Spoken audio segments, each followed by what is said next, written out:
Absolutely, Trey. We are just now on a 4-minute drive from the Gaza Strip. We can see it in the background where this black smoke is. This is the Gaza Strip.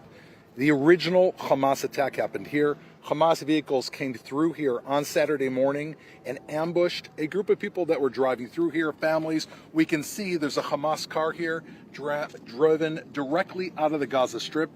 The militants, the terrorists, came out of this car with heavy weaponry and began firing bullets randomly at all the civilians that they could see that are through here. We can see the remainders of many of the items in those cars, including kids' bags, school bags right here.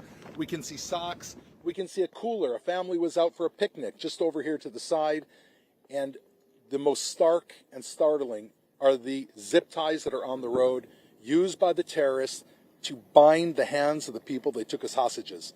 When I pointed to you, Gaza, it could be that that's where these men, women, and children are today from this location. This was a planned massacre of civilians, and there are a few places that can show it better than we can see it here.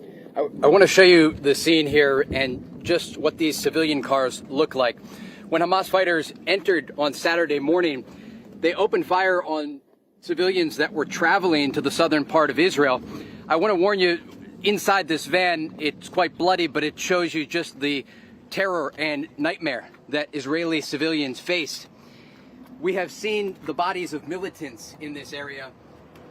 They are strewn throughout because Israelis at the time, before soldiers arrived and before border police got here, they had to fight off Islamic Jihad militants and Hamas militants on their own. It was gut-wrenching. For hours in different communities, no one had any information about what was taking place. The cell reception was down.